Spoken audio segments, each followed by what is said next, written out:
It has turned out to be an annus horribilis. Nearly 30 years ago, the Queen had what she thought was her worst ever year. The separation of Charles and Diana. With regret, the Prince and Princess of Wales have decided to separate. The scandal of Sarah Ferguson and her toe-sucking friend. And the fire at her beloved Windsor Castle. The blows just kept on coming. There would never be another royal year like it, or would there? Tonight, royal insiders and experts reveal why the last 12 months may have been even worse for the Queen. The Queen has had one of her toughest years ever in her very, very long reign. From the scandal caused by Prince Andrew's friendship with paedophile Jeffrey Epstein and his disastrous TV interview. He came over as aloof and cold and arrogant and smug. To the rift between her grandsons. We're certainly on different paths at the moment, but I will always be there for him, and as I know he'll always be there for me. And the shock announcement that Harry and Meghan were effectively leaving the royal family. She had about 10 minutes warning before the Sussexes dropped that bombshell. They wanted to control the story themselves, but actually it was the worst thing they could possibly have done. And as well as her husband's poor health, there was the car crash which brought a whole heap of unwanted headlines. The Queen had to have put her foot down and said, "That's it, you can't drive anymore." As if all that wasn't enough, the last year has seen the Queen, now well into her 90s, embroiled in political controversy around Brexit. This is probably, I would say, the low point of the Queen's reign, having her people so divided over this issue. With even her impartiality being called into question. The 9/10 of the egg was, I think, on Boris Johnson's face, but maybe there was a bit of splatter on the palace's face as well. Very clearly, she would have been very displeased with Johnson as a result. Throughout it all, the Queen has remained steadfast and stoic, as each scandal and controversy has battered her beleaguered clan, but at huge personal cost. The past year has absolutely taken its toll on her. It has been her second annus horribilis.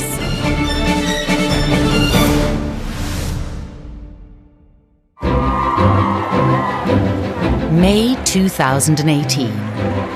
The wedding of Prince Harry and Meghan Markle captivated the whole country and an audience of billions around the world. The weather was stunning. It was the most glorious, beautiful English day. We saw a young couple who were so happy. Harry at last had found someone who he loved and loved him. Everything was beautiful about it. To be at Harry and Meghan's wedding was absolutely amazing. The energy was electric and everybody was so excited. Everybody was in a party mood, a real party mood. It was a day of joy around the country. And for the royal family, it seemed as though everything was happy and glorious. It was a moment of national celebration. The royal family were more popular than ever. I think there was so much excitement about this young, beautiful, talented American actress marrying into the royal family. It felt very much like a real leap for the monarchy. For the Queen, she's just so happy to be surrounded by her family, so proud. Everything's going really well. The Queen looked resplendent. It was the biggest royal wedding since William and Kate's. I think there was a huge amount of goodwill towards the couple. Harry's decision to marry American divorcee Meghan was a sign the monarchy was finally changing with the times. Harry and Meghan's wedding was so multicultural, so diverse, and I just felt like, wow, something's changed. And I think, actually, the entire British public felt like this too. Suddenly, there were a lot more people who felt connected to the royal family. It looked as if it was finally putting to bed any question that they were too pale, male and stale. There was a great sense of optimism and hope and positivity, and a feeling that the monarchy particularly was progressing, it was moving forwards. So there was a lot riding on the Sussexes and this unity, because it was a good thing for the country, it was a good thing for the royal family. 2018 brought more good news for the Queen and the royal family. And another wedding at Windsor, when Prince Andrew's daughter Eugenie tied the knot. And William and Kate had their third child, Louis. William's happily married. Meghan and Harry are happily married. Eugenie, it's all looking so good. The so-called Fab Four of Harry and Meghan, William and Kate, seemed to be a team which might just take the monarchy into a bright and trouble-free future. We're stuck together for the rest of our lives, so... This is true. Togetherness at its Togetherness, finest. yeah. The Queen's whole outlook is all about securing the future of the monarchy. And of course, that means getting the younger members of the royal family married successfully, having babies. So she must have been incredibly satisfied at the end of that year. Very happy year for her. In 2018, it did all look so good. It looked as if the royal family had absolutely finally come through to a clear path ahead, and that the changing times were really only seeing them growing in strength. I think the Queen, she kind of is thinking, okay, I've got these young royals in place who can start taking on more responsibility. I can just kind of take it all in and enjoy the rest of my life calmly. So we thought. 2018 had been a triumph for the royal family. But they couldn't have foreseen that just a few days into the following year, things would start to go badly wrong. It all began on this road in Norfolk, and a car crash involving the then 97-year-old Prince Philip. Prince Philip was driving out from the Sandringham estate, crossing a very busy main road, and the sun was very low, and he didn't see a car coming, and he pulled out, and the car hit him on the side, and it turned over his heavy Range Rover, and it landed up on the other side of the road, upside down. He was taken out of the car, and he didn't know where he was, I was told, and that he was very, very, very shocked, as indeed he would be. It was a very scary event. Prince Philip emerged unscathed. A 9-month-old baby in the other car was also unhurt, although the driver and passenger needed treatment. He'd been across that road many, many times. The Queen would have been very annoyed with her husband. But to seemingly add insult to injury, just 48 hours later, there was more controversy. The Duke of Edinburgh was photographed driving once again, this time not wearing a seatbelt. The images of Prince Philip not only back behind the wheel days after the crash, but without a seatbelt. The Queen, her advisors, they will absolutely have known that was going to send out all the wrong messages. Yet even that wasn't the end of the story. One of the crash victims claimed she hadn't received an apology. We heard things that the woman who was injured in it, no one reached out to her, no one asked if she was okay. If you're going to be involved in a car crash and you're a member of the royal family, I think the first thing you need to do is to make sure you get your PR right about that. And clearly that was a bit of a disaster for the royal family. Of course, he's the Queen's husband, and we hold members of the royal family to a higher standard than what we would maybe, our peers. So for him to not have apologised is a bad call on his part.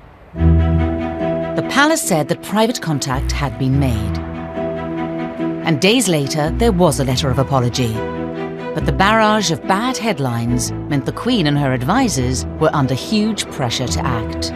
3 weeks after the crash, Prince Philip announced he was giving up his driving licence. It was absolutely essential that, despite his famously cantankerous temperament at times, that it was made clear to the Duke that it was not a good idea that he continued to drive, and the Queen undoubtedly was the obvious person to make this point and make it firmly. The Queen had to have put her foot down and said, that's it. I think she's quite serious and strict when it comes to negative press about her family. What's the quickest way I can get you out of the headline? Oh, okay, I'm gonna tell you can't drive anymore. For the Duke and the Queen, it was a difficult start to the year. Prince Philip is a very proud man and has had to endure playing second fiddle to his wife for the last nearly 70 years. And I think being told by the palace that the time had come for him to admit defeat and to stop driving and in effect stop being an independent person, I think was very, very difficult for him emotionally and difficult for the Queen. The Queen's decision to encourage Prince Philip to give up driving came less than 18 months after he retired from official duties, leaving her to soldier on in public alone. I think it was a real changing moment when Prince Philip stepped back from doing royal duties. It's completely understandable to all of us because he was in his late 90s. But for the Queen, he was her rock and he was very dutiful for her. It must have been quite a transition for the Queen to have to carry out engagements on her own. We were always so used to seeing the Duke of Edinburgh, not by her side, always one step behind her, but very much in that role of a consort, in that supportive role. And he had done many, many years of great service for her, for the country, and she felt that more than anyone else, he had earned his retirement. To add to the Queen's worries, the Duke's health was increasingly fragile. Prince Philip has had a series of health scares. I mean, we read about him going in and out of hospital. By the end of 2019, Prince Philip was spending his days at Sandringham, away from the Queen. This was a huge change which did leave the Queen on her own, both physically, but also taking all those very, very important decisions, particularly about internal family issues, pretty much on her own. 2019 didn't start well for the Queen and her family. But coming up, how Prince Andrew's friendship with Jeffrey Epstein would become one of the biggest ever royal scandals. It is what they call a car crash of an interview. You're asking me to speculate on things that I just don't know about. If he didn't think that what he was doing was damaging to the Queen, it's simply obvious that he's an idiot.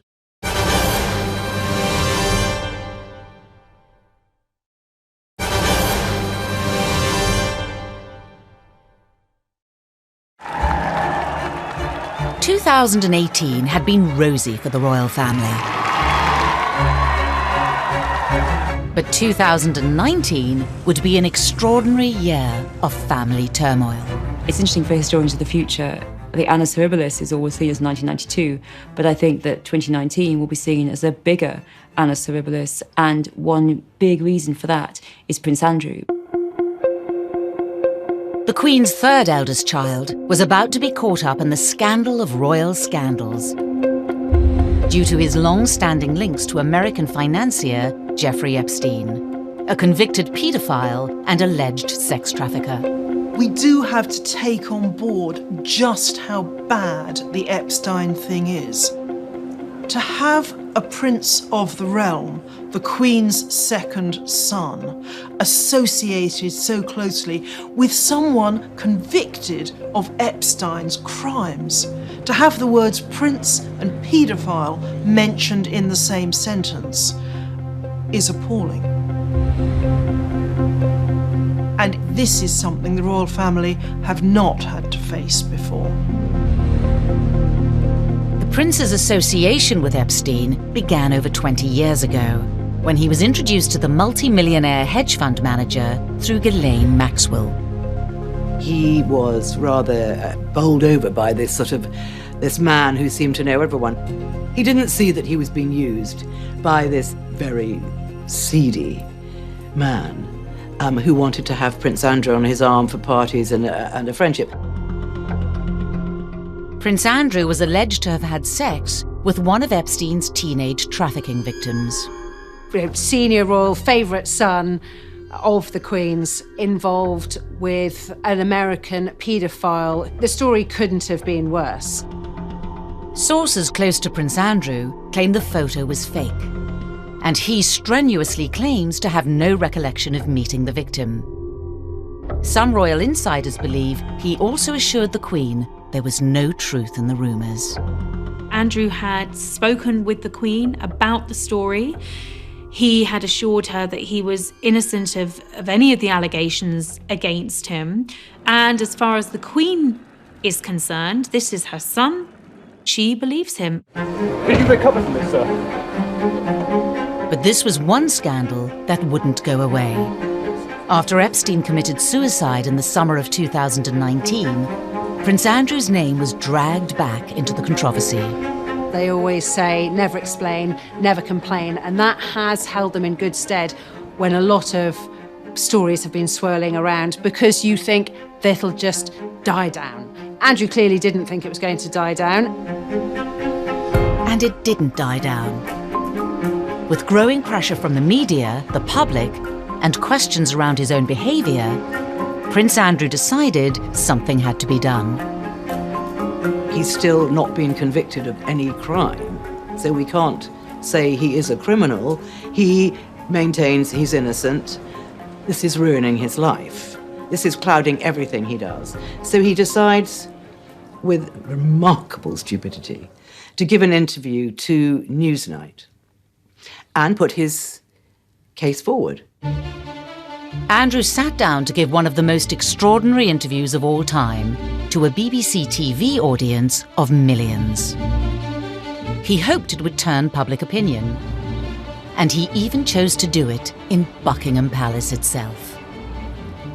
There were so many toe-curling moments of that interview with Emily Maitlis on Newsnight. She described dancing with you and you profusely sweating, and that she went on to have bath, possibly. There's a slight problem with the sweating because I have a peculiar medical condition, which is that I don't sweat, or I didn't sweat at the time. He said some crazy things. He said, well, I never met this girl in question. I was actually with Beatrice in the Pizza Express in Woking. I mean, you couldn't make it up. I'd taken Beatrice to a Pizza Express in Woking for a party at I suppose, sort of 4 or 5 in the afternoon. Why would you remember a Pizza Express birthday and being at home? Because going to Pizza Express in Woking is an unusual thing for me to do. I was particularly shocked when Andrew was asked by Emily Maitlis, did you see trafficked women in the palaces? He said, well, I'm used to staff, as if, you know, courtiers and secretaries and housemaids were the same as trafficked teenagers. I don't wish to appear grand, but there were a lot of people who were walking around Jeffrey Epstein's house. As far as I was aware, they were staff. They were people that were working for him or doing things. But you'd notice if there were hundreds of underage girls in Buckingham Palace, God. wouldn't you? But you would notice if there were hundreds of underage girls in Jeffrey's house. Wasn't there. Not when I was there. He came over as aloof and cold and arrogant and smug. Am I right in thinking you threw a birthday party for Epstein's girlfriend, Ghislaine Maxwell, at Sandringham? No, it was a shooting weekend. A shooting weekend? Just a straightforward shooting weekend. It was the arrogance of saying it wasn't a really big party with Jeffrey Epstein. It was a straightforward shooting weekend, as if that's the equivalent of having a quick cup of tea with somebody who you barely know. To say that he couldn't regret meeting the deceased convicted paedophile Epstein was almost unbelievable. Do you regret the whole friendship with Epstein? Now, still not. And the reason being is that the people that I met and the opportunities that I was given to learn, either by him or because of him, were actually very useful. The whole thing was utterly grotesque. But what made it even more bizarre was that Andrew thought it had gone well. It had not gone well. The fallout from the broadcast was huge. The Queen, who had reportedly only been told about the interview after it was set up, was reeling. If he didn't think that what he was doing was damaging to the Queen, it's simply obvious that he's an idiot.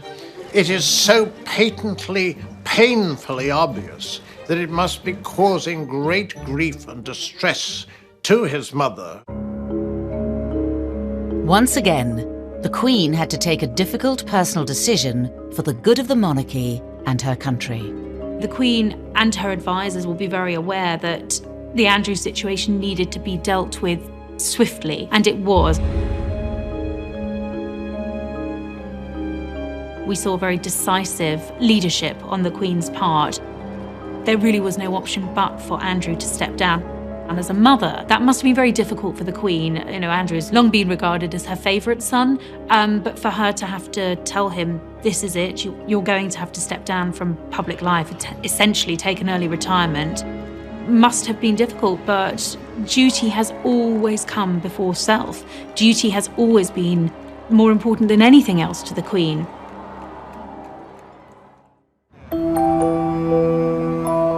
Things still aren't over for Prince Andrew. The FBI investigation will go on for some time yet. I just don't think it's a story that's going to die. And there may be a court case, and there may be a court case in which they might suggest that he should give evidence. The idea that Prince Andrew might appear in court if he does end up speaking to the authorities is the worst possible scenario for the royal family. So if Andrew does end up in court, that could mean that 2019 might have been a bad year, but at that point will turn that very, very moment into the worst of the Queen's reign, I suspect. But there was more heartache ahead for the Queen, in what was quickly becoming her new annus horribilis. I think the Queen is very saddened by the bad blood between William and Harry. We're talking about a breakup of that unanimity, and that will be damaging for the stability and for the future of the monarchy.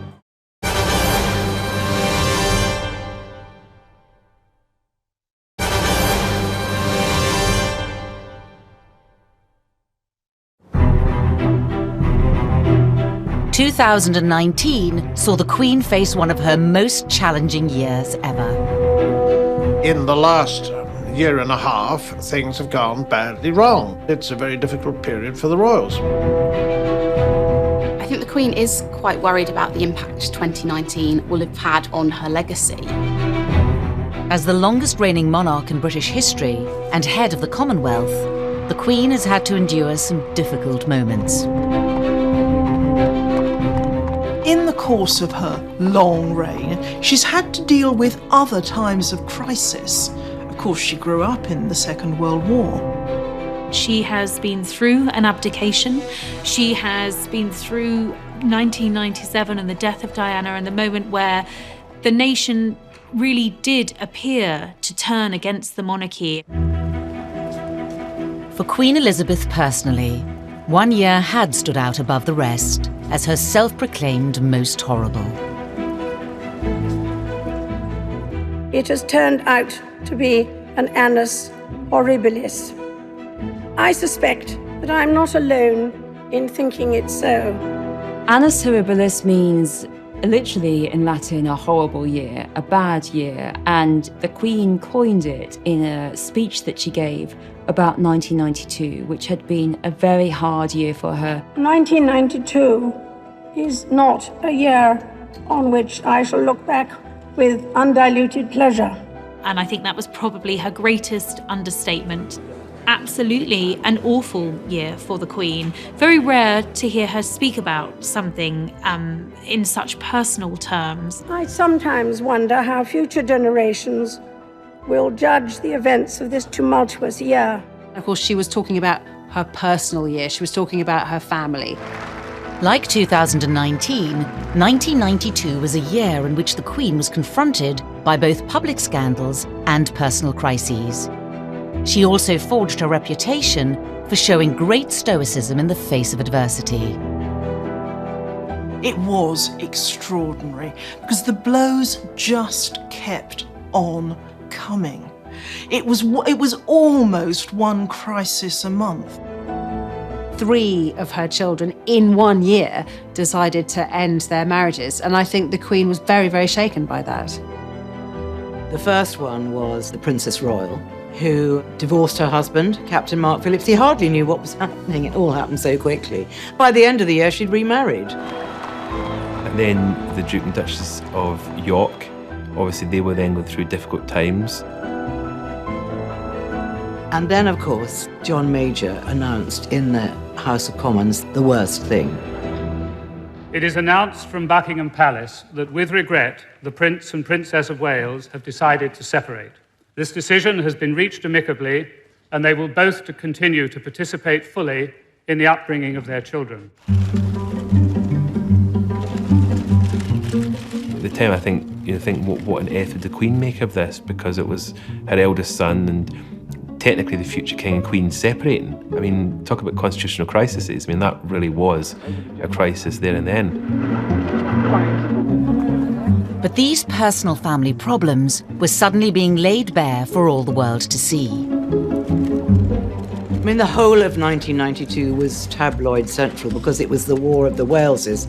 It was Diana doing something, Charles doing something. For the Queen, it was incredibly difficult. The scandal and the gossip all over the world. With the situation spiralling, the Queen had to intervene for the good of the reputation of the monarchy. She took the unusual step of publicly urging the warring couple, who had until now only separated, to officially divorce. There's only one Prince of Wales, and I think he's the future king, and you don't expect this to happen. I think the Queen is made of incredibly strong stuff. She has weathered many, many crises before during her reign. But I think the ones that really hurt and the ones that take longer to recover from are the ones that are caused by members of her own family. But it wasn't just Charles and Diana. In the summer of '92, as in 2019, the Queen had to deal with a scandal in the House of York. Then, of course, the whole, I can barely even say those words, but the toe thing. I mean, just... One of the most grotesquely gruesome images in the history of the royal family was in 1992 when Sarah Ferguson was having her toes sucked by her financial advisor, so-called John Brown. And then, to make matters even more worse, she had to confront the Queen and say, Mum, I am just so sorry. And the Queen was furious.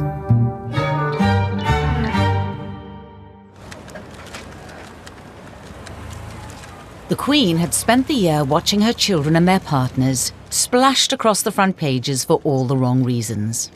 But then, towards the end of her horrible year, disaster struck Her Majesty right on her doorstep. You have all this happening to your immediate family, not just your grandchildren, just to your immediate family. 3 out of 4 of your children, and all of a sudden, Windsor Castle and the Great Fire. It was close to her heart. It was her home, and also it's history. It's, she's responsible living in Windsor Castle for hundreds of years of history, and to see some of that go up in smoke would be heart-wrenching for anybody, and in particular the Queen. The cost of repairing the damage came to over £36 million. The Queen once again put duty first, agreeing to open up her home, Buckingham Palace, to the public in order to help cover the cost.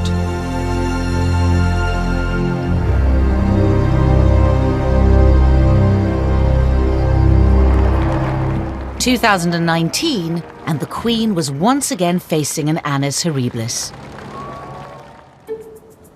As well as being forced to intervene in the Prince Andrew scandal, the Queen was having to deal with trouble amongst the younger royals. After making a triumphant debut when Meghan joined the fold, whispers had begun to spread that not all was right with the so-called Fab Four.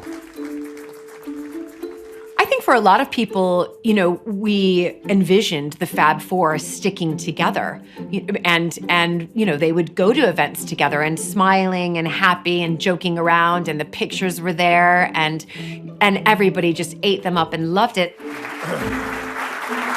Catherine, Harry, and I are delighted to be here this morning, and we're particularly happy to be at our first Royal Foundation event with Meghan. Today. And then there was a bit of a turning point, sort of rumours dripping out that behind the scenes, things hadn't actually been as picture perfect as they'd been presented. Rumours that really hinted that there was perhaps another narrative behind all of this. There was a serious rift developing between the princes. And people started to ask questions. What's happening here? What's happening with the Fab Four? They're not as fabulous as we thought they were. And there's a rift between the brothers. And all of a sudden, shock, they're stepping away from, Kensington Royal. They're going to move to Windsor, and they're going to start their lives there, and they're separating themselves. The whole idea of the Fab Four was completely impractical, because if you marry into a family and you live next door to your in-laws and you inhabit the same offices and you use the same charity, there's not very much left for independence. Do you ever have disagreements about things? Oh, yes. I think one of the problems with William and Kate and Harry and Meghan is that not only are their futures totally different, but also as personalities, they, as couples, are very, very different. And Harry has certainly changed, and I think that the Queen will have found this something that is very difficult for her to appreciate.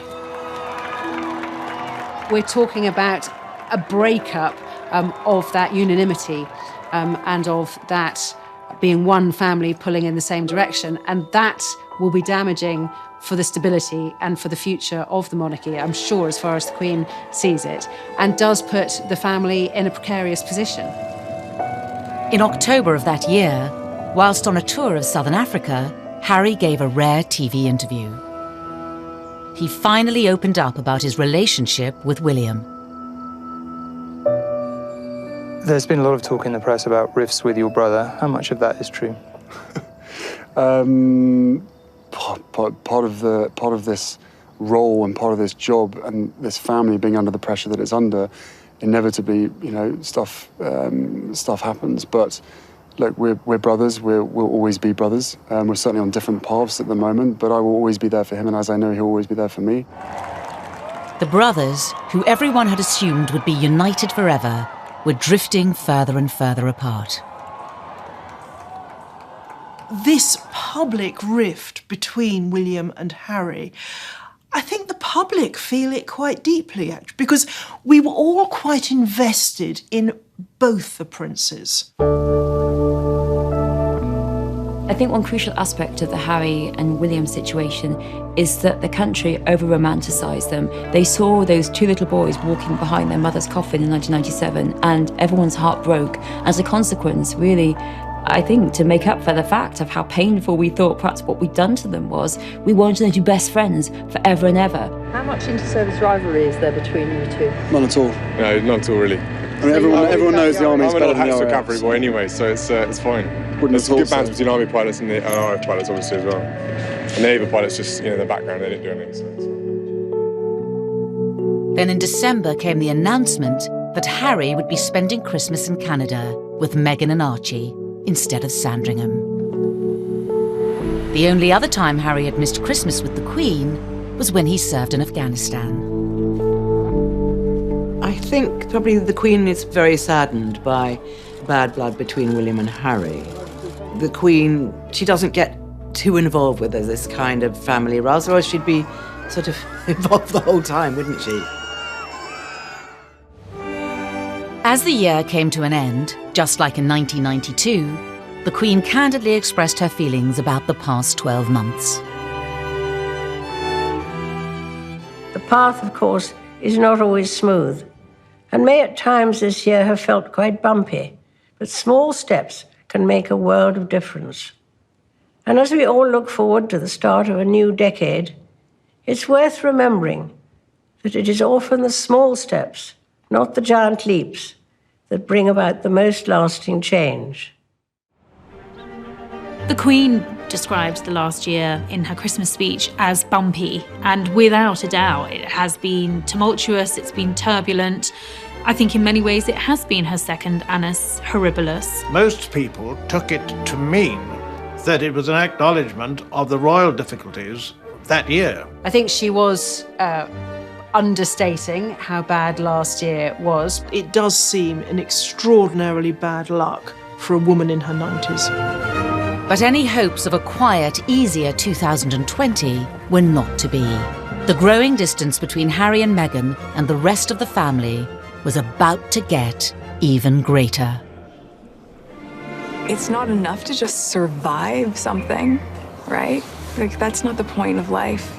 You've got to thrive, you've got to feel happy. They wanted to control the story themselves, but actually it was worse than they could possibly have done.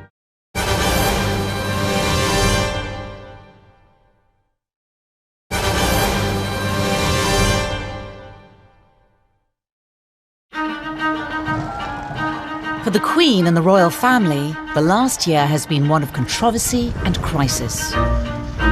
And just when it seemed things couldn't get any worse, Harry and Meghan dropped a devastating bombshell. The couple posted a statement online announcing their intention to step back as senior royals and seek a progressive new role within the family. They put this statement out, and it shocks everybody. The Queen was definitely blindsided by this statement. It was unprecedented. These were two of the most popular members of the royal family. Harry and Meghan said they wanted to become financially independent, but retain many of their other royal trappings. We're gonna have our cake and eat it too. We're gonna stay being dutiful to the Queen. We're gonna have a progressive new role within the royal family, but we're gonna become financially independent. The Queen knew that at some point the couple were hoping to go it alone. But before their new role had been agreed with the palace, the Sussexes' decision to go public seemed to come as a huge shock to her. What she didn't know was the actual statement they would release. Nobody was told that, just came out. Nothing had actually been signed off, nothing had been agreed. The Queen will have been caught off guard. She had about 10 minutes warning before the Sussexes dropped that bombshell. Rumours had been swirling that the couple were considering a move abroad. Now, they feared that someone at the palace was leaking stories to the press. A newspaper got a hold of the information, and they were going to break the story first. So we've heard that Harry and Meghan put that statement out before the newspapers could get a hold of it. They wanted to control the story themselves, and that was their way of doing so. But actually, it was the worst thing they could possibly have done. The news was all the more shocking because Harry had always enjoyed a close relationship with the Queen. She's always had a soft spot for Harry. Whatever controversies Harry has landed himself in, from, exposing himself in Vegas to wearing a Nazi costume in his youth, she's always stood by him.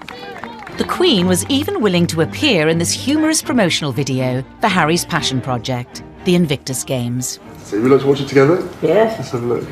Hey, Prince Harry, remember when you told us to bring it at the Invictus Games? Careful what you wish for. Oh, really? Please. Boom.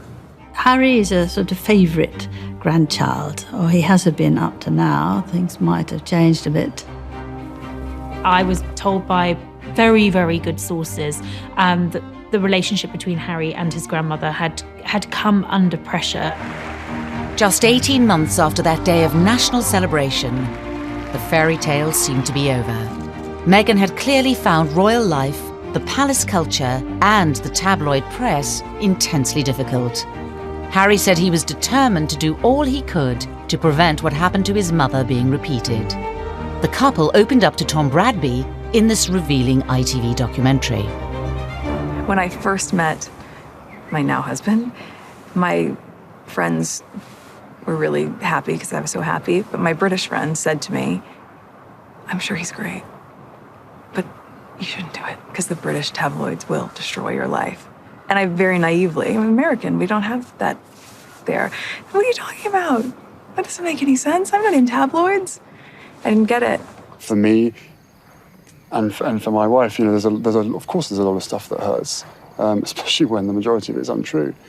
I will not be bullied into playing a game that killed my mum. What Harry starts to feel is that he is fighting on his wife's behalf and no one is helping him. So can you put up with this? Yeah, well, I guess, and also thank you for asking, because not many people have asked if I'm okay. I've said for a long time to H, that's what I call him. Yeah. It's not enough to just survive something, right? Like, that's not the point of life. You've got to thrive. One person who knows how difficult it can be to marry into the British ruling class is American-born aristocrat Julie Montague. For Meghan and Harry to be so open is quite extraordinary and actually quite unroyal. I mean, it's very American, don't get me wrong, but it's very unroyal. You know, the Queen Mother's motto was always never complain, never explain. And now all of a sudden we see Harry and Meghan ripping that up, throwing it by the wayside and saying, no, actually, we are going to tell you exactly how we feel and we're not happy. There was a feeling that the Queen had done everything she could to accommodate the couple, but that they hadn't been entirely respectful of her during that process. By the time Christmas came around, both Harry and Meghan were notably absent. We saw that at the Queen's Christmas broadcast with the very careful positioning of those photographs on her desk. Prince Harry is not there. I think what we're seeing is the palace project the image of the future of the House of Windsor. We do know that it was before Christmas that Harry had voiced some concerns, but he was told to go away, come back with a solid plan, solid suggestions of what they wanted and how they thought things could work. And that's not what they did. Barely days into 2020, Harry and Meghan released that statement, revealing their intentions. They saw a future of a sort of half in, half out, where they would continue some royal duties, but they would be abroad and they would be independent. Hours later, the palace released its own statement, which said that negotiations with the couple were ongoing. The palace really made it very clear that it wasn't quite as clean-cut as the Sussexes had outlined on their sparkling new website. Some insiders saw it as a chance for the family to reach a much-needed compromise. For one brief shining moment, I thought this could be the best of all possible worlds for everybody. They'd get some relief from their obvious unhappiness. The royal family would get a little bit more towards the slimmed down kind of monarchy that Prince Charles wanted. Instead, it's turned toxic. Toxic really, I think, for everyone involved. For the Queen, it would also have presented a painful choice between her duty to the nation and her love of family. Behind the scenes, we were being briefed that actually the Queen was rather hurt. To treat the Queen in that way was ill-judged and extremely insensitive.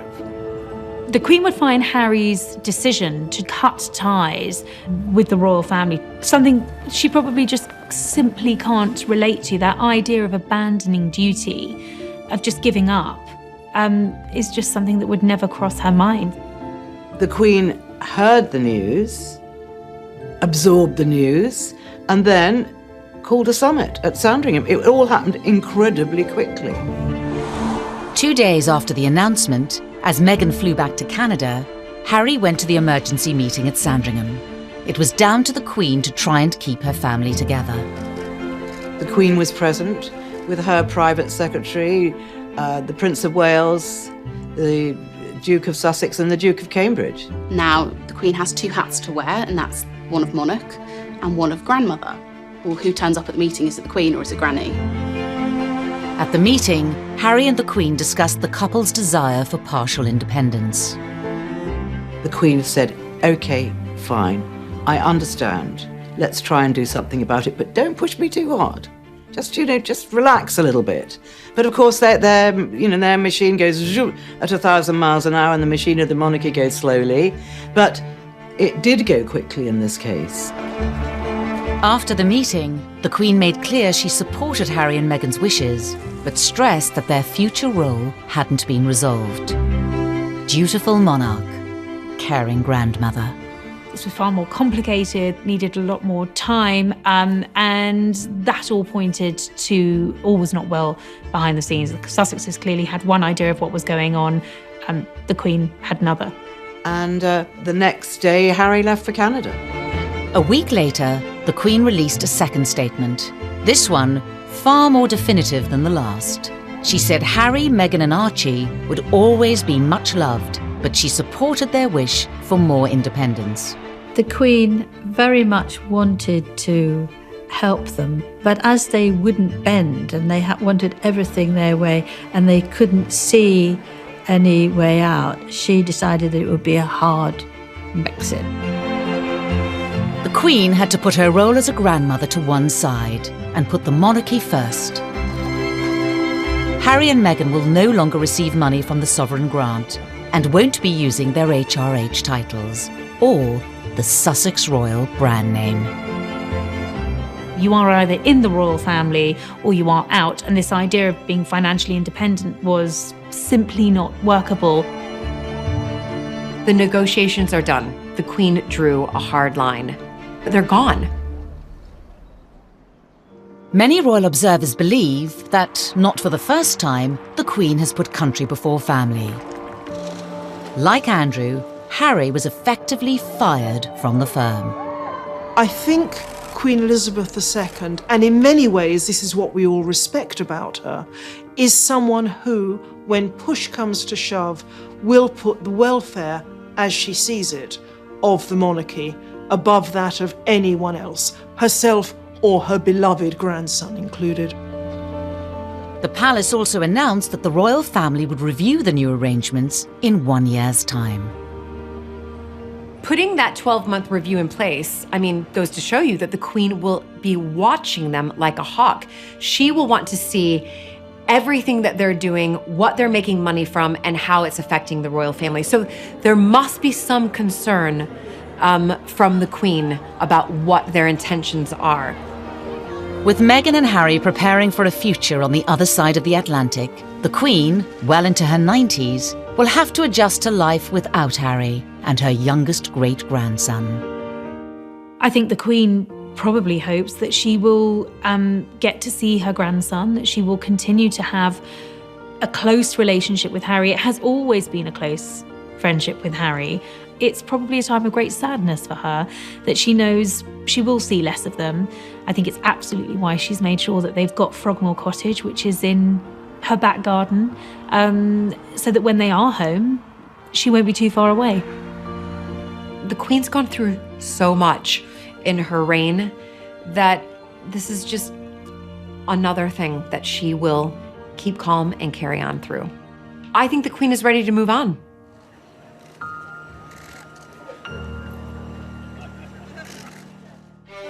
"2019 was devastating for royal family unity.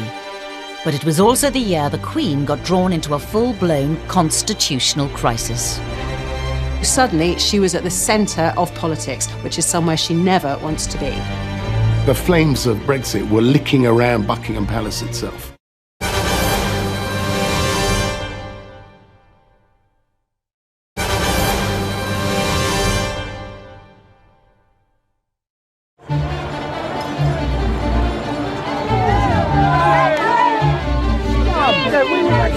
Brexit.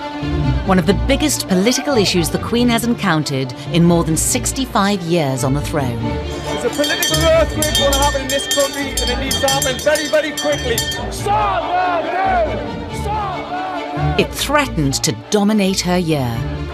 The Queen has pretty remarkably always managed to stay above and out of politics. It must have been awkward, difficult, and very unwelcome to have been dragged unwittingly into Brexit. The lack of agreement over a deal to leave the European Union meant the anger and protests grew and grew. The Queen found herself presiding over a divided kingdom. This went on and on and on, and the country and families and communities were deeply divided right down the middle. The monarch was the unifying force. Throughout her reign, the Queen has always kept out of politics, and she would have been determined to do the same with Brexit. The Queen has been extremely careful to keep her personal views on Brexit very, very close to her chest. No one knows what the Queen thinks of Brexit. But as far back as 2016, before the actual vote itself, there were claims the Queen had given her view on the referendum. It's vital to her that she is apolitical, that she's politically neutral. She has been dragged into the Brexit argument. She was on the front page of The Sun not long before the actual referendum date. It was said that she was anti-EU. Headlines like that are an absolute no-no in the royal household. The story was supposedly leaked by two inside sources who claimed the Queen had been critical of the EU at private royal functions. The headline was later found by the Press Standards Organisation to be unsupported, after the palace filed a complaint, the first ever by a reigning monarch to the British press. The thing that probably makes the Queen or her advisors more anxious than anything else is any hint that she, the constitutional monarch, might be drawn into a political controversy, a party political controversy, especially if it's a very fierce one. 3 years on, and the Queen would find herself at the centre of the Brexit debate once again, shortly after Boris Johnson became the 14th Prime Minister of her reign. We saw a new government in 2019 determined to push things through, determined to take no prisoners, determined to, as the quote went, get Brexit done. The British people have had enough of waiting. The time has come to act, to take decisions. They did that by announcing that they were going to prorogue Parliament, close Parliament down for longer than expected. They needed the Queen's permission to do that. Now, within our constitution, if the government of the day asks the Queen to do something, within reason, the Queen is expected to follow those orders. The Prime Minister's shutdown of Parliament was hugely controversial. The trouble is, with this particular request, there was so much controversy surrounding it, legal and constitutional, that an awful lot of people, including the opposition leaders, criticised directly the Queen's role in this. If she'd refused him, that would have been political dynamite. And I suppose they decided they would go with what they thought was the sort of course of least resistance. The Queen accepted Boris Johnson's request for a 5-week break in Parliament. This is the oldest parliament in the world. He's stopping it so he can force through his unelected ideas. The flames of Brexit were licking around Buckingham Palace itself. But within days, the Supreme Court ruled the prorogation of Parliament had been illegal. The decision to advise Her Majesty to prorogue Parliament was unlawful. This means that the order in council to which it led was also unlawful, void, and of no effect, and should be quashed. The prorogation was also void and of no effect. It was a terrible moment, really, for the Queen, not only to be dragged into that argument, but also to be dragged into the court decision that it was illegal, because the whole principle of constitutional monarchy is that the Queen takes her Prime Minister's advice. Boris Johnson and Jacob Rees-Mogg, the leader of the House of Commons, were accused of misleading the Queen. Did you lie to the Queen when you advised her to prorogue to suspend Parliament? Absolutely not. We need a Queen's speech. We need to get on and do all sorts of things. So they wouldn't know what they were talking about. It's normal functioning of our Constitution. Since the prorogation was ruled unlawful by the Supreme Court, very clearly she would have been very displeased with Johnson as a result. The decision was reversed, and Parliament reopened after just 15 days, 3 weeks shy of Boris Johnson's original request. My Lords and members of the House of Commons, my government's priority has always been to secure the United Kingdom's departure from the European Union on the 31st of October. There was some embarrassment around the monarchy in that it had accepted this advice from the Prime Minister that it was fine to prorogue. So the 9/10 of the egg was, I think, on Boris Johnson's face, but maybe there was a bit of splatter on the palace's face as well. Away from Britain's most politically charged debate in decades, the Queen was also having to face controversy involving a former Prime Minister. In September, David Cameron released a tell-all autobiography detailing what happened in one of his private conversations with the Queen. The Queen's weekly meetings with her Prime Ministers have always been completely private. I mean, even Prince Philip is not present. One of the book's revelations referred to a conversation regarding the Scottish referendum in 2014. Today, David Cameron stands accused once again of indiscretions after revealing he sought the monarch's help to head off Scottish independence in 2014. It was grossly irresponsible of the then Prime Minister at the time, David Cameron, to reveal afterwards to sell his memoirs, apparently, that he had requested that the Queen, as he put it, raise an eyebrow to help the vote to remain part of the United Kingdom. Cameron later divulged the details of the conversation in this revealing BBC documentary, watched by millions. I remember conversations I had with my private secretary and he had with the Queen's private secretary and I had with the Queen's private secretary, not asking for anything that would be in any way improper or unconstitutional, but just a raising of the eyebrow, even a quarter of an inch. This wasn't David Cameron's first breach of the Queen's confidence. He even said to the ex-mayor of New York, Bloomberg, that the Queen had purred down the line to him after she'd heard of the result of the referendum.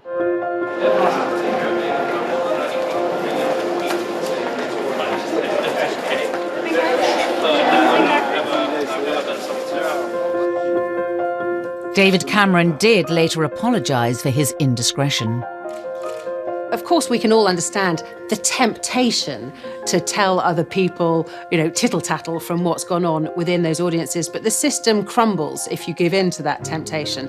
And certainly my understanding is that the Queen was very, very unimpressed when he did leak some of the details of those conversations. David Cameron's actually got a lot to answer for, I think, not only in regards to the position in Brexit, but also in regards to the fact that he broke confidentiality with the Queen in regards to Scotland. I mean, this is such a sensitive topic and we really expect our politicians to behave in a way that is professional at all times.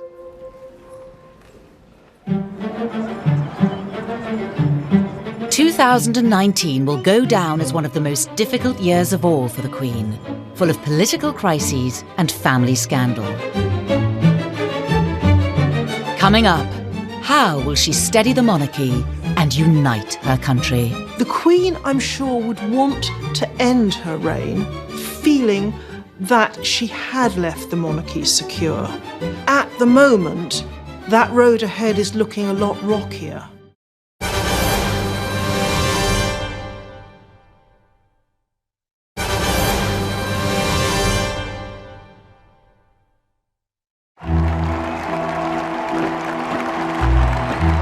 The past year and beyond has seen the royal family struggling, perhaps like never before. Listen, the Queen has had one of her toughest years ever. in her very, very long reign. If you think about the last year for the Queen, her favourite son letting her down immensely, causing the royal family a huge amount of negative headlines and anxiety, I think she must feel devastated. And 2020 has continued the Queen's streak of bad luck. After the bombshell of Megxit came more family woes, with the breakdowns of Peter Phillips and the Earl of Snowdon's respective marriages. As if the Queen didn't have enough divorce and division going on, Peter Phillips, who is her eldest grandchild and the son of Princess Anne, has also split from his wife, as had the son of Princess Margaret. I think these would upset her very much. When he got married, Peter Phillips embarrassed the Queen when he proudly appeared on the front page of Hello magazine. Most people don't know much about him, but one thing that most people do remember is that when Peter and Autumn sold the rights of their wedding to Hello, the principle of having a royal wedding commercialized in this way was absolutely scandalous, and it will never happen again. And Peter has continued to pursue a more commercial lifestyle. Just this year, he fronted this glossy milk advert in China, another source of embarrassment for the palace. 我爱喝娟山鲜牛奶. His most recent advertisement for milk for a state-owned dairy farm in China is rather bizarre. This is what I drink. You cannot do those sorts of things. But they're in a problem, you know, they have to earn a living, they don't get money, and they are in a sort of neither here nor there. They're not ordinary people and they're not active members of the royal family. It's very, very difficult. He is not a working royal. It's up to him to make money as he sees fit. But he might have considered the context in which most viewers will have seen this advertisement and have thought it pretty tacky. The events of the last year have left the royals in crisis. But even if it means putting country before family, the Queen seems determined to restore the monarchy's reputation. I definitely think that the Queen has gone through such a battering over the years. She's 93, she's a granny. The Queen, I'm sure, would want to end her reign feeling that she had left the monarchy secure. She had played her part in steering it onto a safe future path. And at the moment, that road ahead is looking a lot rockier than it has done. I think this is now the time for the monarchy to look deeply at itself and to think in a fundamental way, which maybe it hasn't for 100 years. What is the monarchy's style that is appropriate for Britain and indeed the Commonwealth in the 21st century? It's a difficult situation because a lot of younger people can't see the point of the monarchy. Older people think that it's a great institution and highly respected. So I think it's a little wobbly, but the royal family has been going for hundreds and hundreds of years. I think we often say this will be the end of the royal family, but so far it looks as if it can overcome with time and sensible ruling from whoever is king or queen. In the public eye, we are starting to see much more of William and Kate, and really much more of Charles and Camilla. So I think that right there is the new Fab Four. The Queen's programme is balanced so she is able to perform her duties with the necessary adjustments. The way this is being handled has been very successful. The way the Prince of Wales and the Duchess of Cornwall have handled their engagements, and the way also William and Kate have handled theirs, shows that the inner core of the future monarchy is in safe hands. Throughout all the problems her family and her country have faced, the Queen has remained dedicated and devoted. The Queen is still firmly in control. And I think for somebody of her age to still be in control, particularly now that she no longer has her husband by her side, helping her with these decisions, doing the summits, taking the decisions, telling Harry what he could and couldn't have, I think is a sign of great strength. And she is as popular now as ever. I think in 2020, you see a nation, you see a world who have so much respect, love, and affection for Queen Elizabeth II.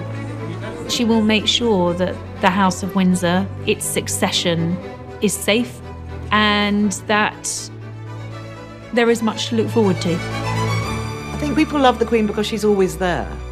She doesn't go off on exotic holidays. She never has done. So you know that you look out of the window, you think, oh, it's raining. You think, oh, well, it'll be raining over her too. And I think she's always there. You can look to her in times of trouble. And there's this continuity and this feeling of safety around our monarchy. For the Queen and the royal family, the last year has been one to forget. From Prince Philip's ailing health and his car crash, the scandal engulfing Prince Andrew, the rift between Harry and William, plus, of course, Megxit, and the controversy over Brexit. It has been one of the most challenging periods of her reign. But the Queen remains as resilient and dutiful as ever. You know, if you look at the reign of the Queen, she is the stable figure. Nearly 20 years ago, she had that disastrous year where everybody was either separating or divorcing or affairs were coming out. And there was the Queen putting it all back together, making sure everybody is and was okay.